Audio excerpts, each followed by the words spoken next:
l'Association française des transhumanistes. Je vais tenter de répondre à la question qu'est-ce que le transhumaniste, d'un point de vue personnel que je prends. Il ne représente pas forcément le point de vue de tous les membres de l'Association française transhumaniste. Donc voilà. Au niveau des questions et des réponses, je suppose que c'est le format auquel vous êtes habitués, mais on va tenter de faire différentes questions, on les fera après chaque présentation, ça sera plus simple. Je ne vais pas faire une présentation en prenant le point de vue historique, Rémi Sussand le fera plus tard et sans nul doute bien mieux que moi. Donc qu'est-ce que le transhumanisme? Quand on regarde grosso modo ce qu'on peut trouver, on voit que c'est un mouvement de pensée qui vise à permettre l'utilisation des nouvelles technologies pour améliorer la condition humaine de façon radicale. C'est assez large. C'est assez large, on va pas vraiment quels sont les positionnements politiques concrets, notamment au point de vue économique et tout ça, mais on ne voit pas vraiment. Il a été proposé de penser au transhumanisme donc, en tant qu'axe politique, en tant que syndrome d'un nouvel axe politique. C'est ce qu'a fait James Hughes, qui est un docteur en sociologie qui enseigne à l'université du Connecticut, je crois. Dans son livre Citizen Cyborg, ce schéma et le schéma de la première page en sont pris de ce livre Citizen Cyborg. Ceci sont les deux axes politiques du XXe siècle. Ici l'axe économique, les progressifs et les conservateurs. Les progressistes plus favorables à une répartition, les conservateurs plus favorables au statu quo et plus à une certaine inégalité.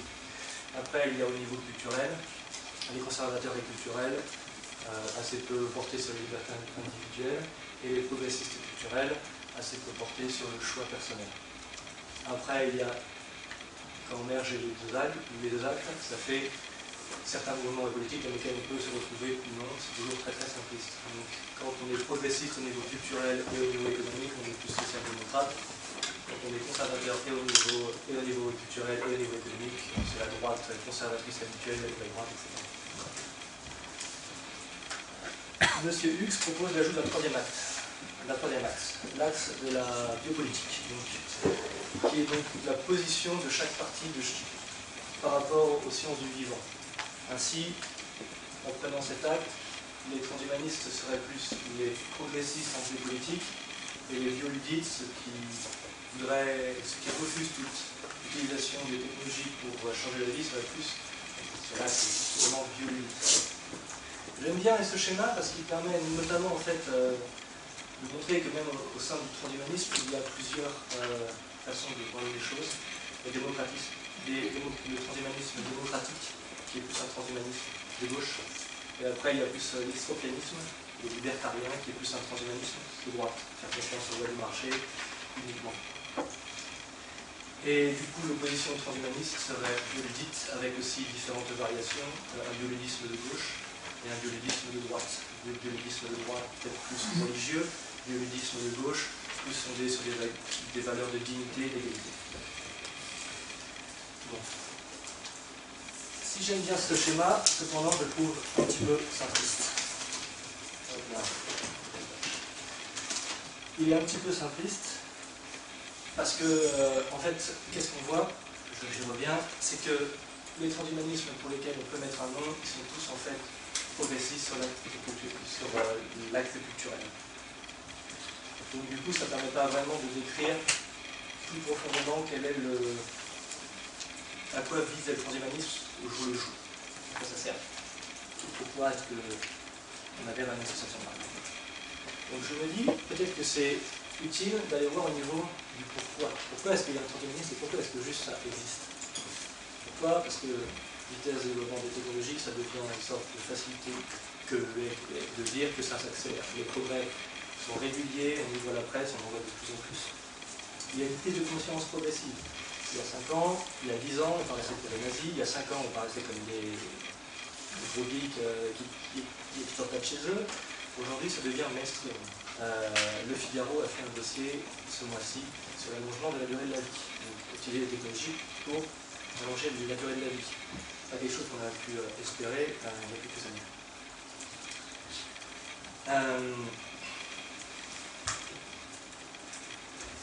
Cependant, la société de demain, là aussi ça va être une facilité d'intellectuel et le dire, mais se prépare aujourd'hui la façon de concevoir et d'intégrer les technologies aura une incidence radicale sur la société, sur une société de demain. Soit on les refuse, et dans ce cas ça peut être compliqué, soit on les accepte et on laisse libre cours à la loi du marché ou autre, et une certaine société en résultera, soit on essaye, et ça fait des choses, de les intégrer de façon harmonieuse, et un autre type de société peut en résulter. Bien sûr, ça marche un petit peu comme ça, je pense. Donc, seulement pour réfléchir, il faut informer, je pense. Il faut réfléchir, il faut informer, parce que pour réfléchir, il faut savoir que ça existe. Il faut savoir que ce n'est pas un fantasme de personnes qui restent trop chez eux, et il faut aussi passer au-delà de la peur et du fantasme, parce que c'est quelque chose, effectivement, comme disait Jérôme, d'assez effrayant. Au premier abord, on a tous, je pense ici, beaucoup entendu parler de tous les crimes qui ont été commis il y a quelques dizaines d'années, on y pense tous, etc. Mais il faut passer au-delà du fantasme, qui est de accoler ensemble des notions qui n'ont rien à voir, qui est de juste laisser libre cours à son imagination pour imaginer tous les risques possibles, sans faire une analyse concrète des faits, de ce qui peut se passer, de ce qui peut en résulter.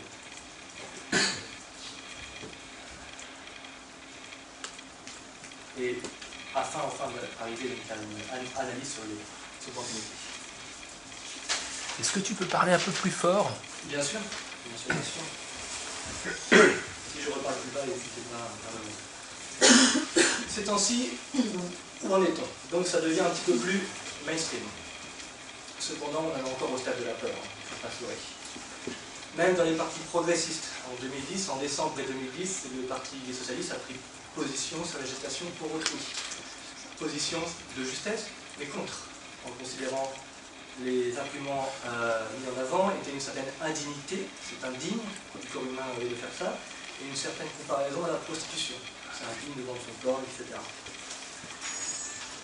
Et on retrouve aussi cette pensée conservatrice dans le Comité consultatif national d'éthique, qui a pour but, donc, tous les 4 ans, si je ne m'abuse, de proposer une révision des lois de bioéthique. Donc des lois qui vont permettre l'application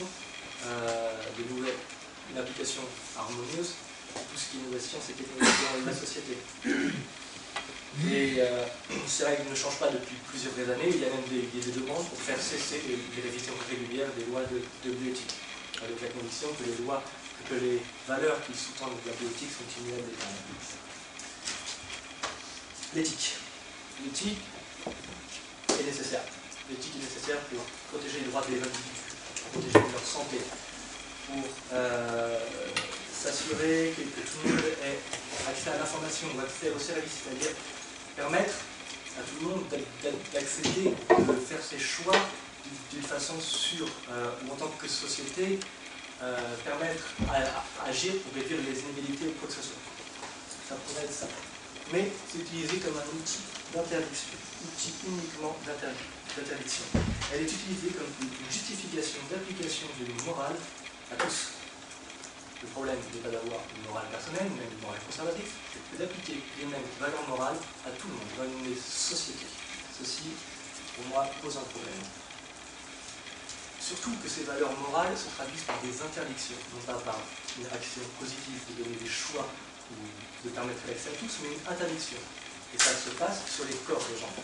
Il y a une morale commune qui interdit aux gens de faire ce qu'ils veulent de leur corps. Non, vous ne pouvez pas faire ça de votre corps, nous pensons que c'est indigne pour vous. Ceci est pour moi le problème.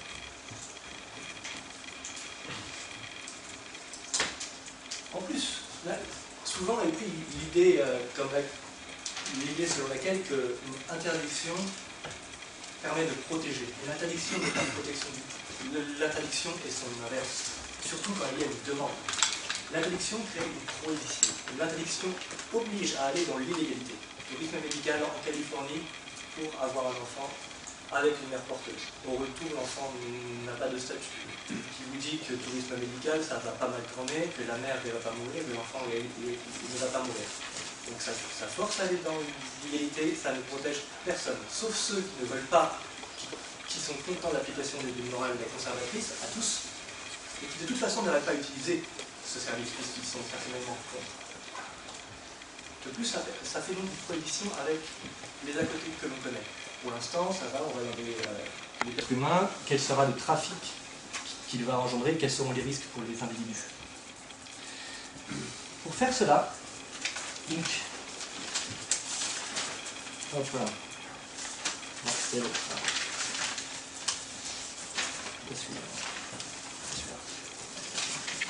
Au niveau, pour accrocher tout ça au transhumanisme. Le transhumanisme, le problème, c'est que c'est permettant l'application des idées transhumanistes, il faut faire évoluer l'éthique. Hop là, carrément. Donc il y a donc une nécessité d'informer et de sensibiliser pour ne pas rester au stade actuel de conception, de tout ce qui est utilisation des technologies, tout ça.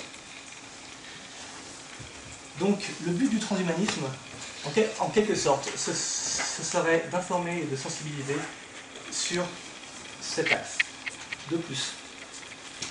Donc qu'est-ce qu'on voit? C'est que les sciences et technologies ont créé de nouvelles possibilités qui tiennent maintenant à conquérir au niveau des libertés individuelles et au niveau aussi des libertés, des droits communs, afin de permettre à tous un accès. Le transhumanisme serait donc ceux qui se préoccupent de défricher ce nouveau champ de liberté. Une lutte progressiste, puisqu'elle vise à ouvrir de nouveaux champs de liberté. Après, ça dépend de la conception économique, la conception du système économique que l'on a. Le transhumanisme est alors l'idéologie qui se forme autour de ce combat. Voilà pour ma présentation. Maintenant, je vais laisser la place à M. Rémi Sussan.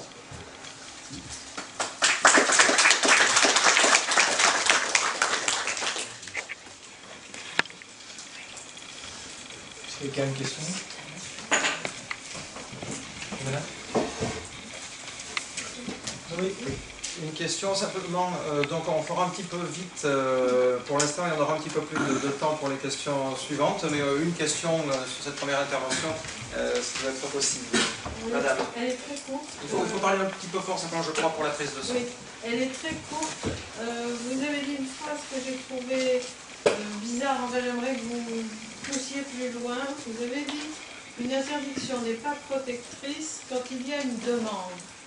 Alors, si vous poussez ce raisonnement à l'extrême, il ne peut y avoir aucune interdiction jamais, parce qu'il n'y a d'interdiction que lorsqu'il y a des demandes.